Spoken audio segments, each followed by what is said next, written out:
Our question asks us, how many toothpicks will be needed to form the 50th? The 50th figure in this sequence. So let's look at this sequence. So the first figure in our sequence, they look like little houses. How many toothpicks are here? We have 1, 2, 3, 4, 5, 6 toothpicks. So our first object here, our first figure, has 6 toothpicks. How many do we have in our second figure? Where we're going to have these 6 that we had in the first, right? This is the first figure right here. Let me just trace it.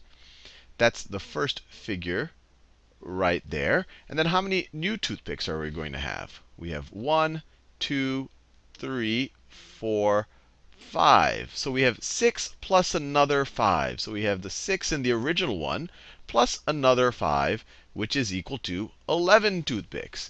Now what happens in this third object, or this third little toothpick house-looking drawing thing? So we have our figure from the two houses. So we have those right there.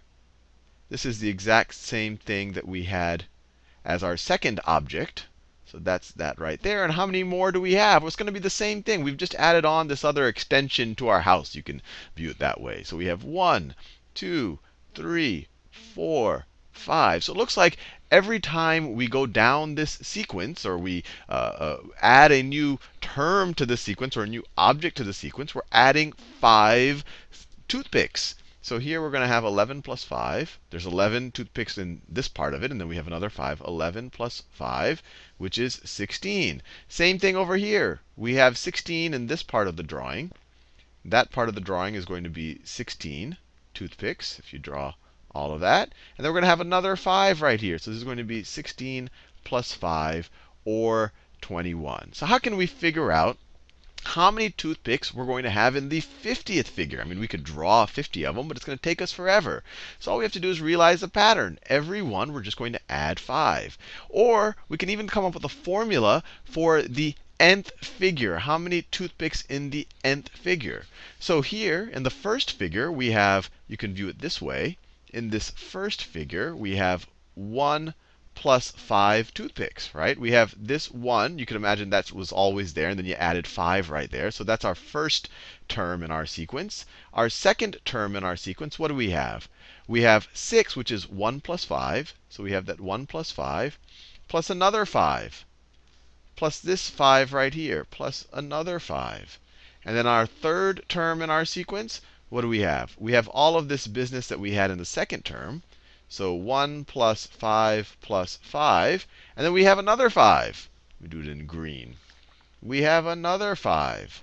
And then finally, in this fourth term, what do we have? We have, so in the fourth one, we have everything that we had in the third figure. So 1 plus 5 plus 5 plus 5. And then we add another 5. We add a fourth 5. We add a fourth 5 right there. So why did I do it this way? Because I wrote this first one as 1 plus 5 instead of just a 6, because you can see, well, look, I had a 1, and then I had 1 5. Now I have a 1, and I have 2. I have 2 5s. Now I have a 1, and I have 3 5s. Now I have a 1, and I have 4 5s. So you might see the pattern.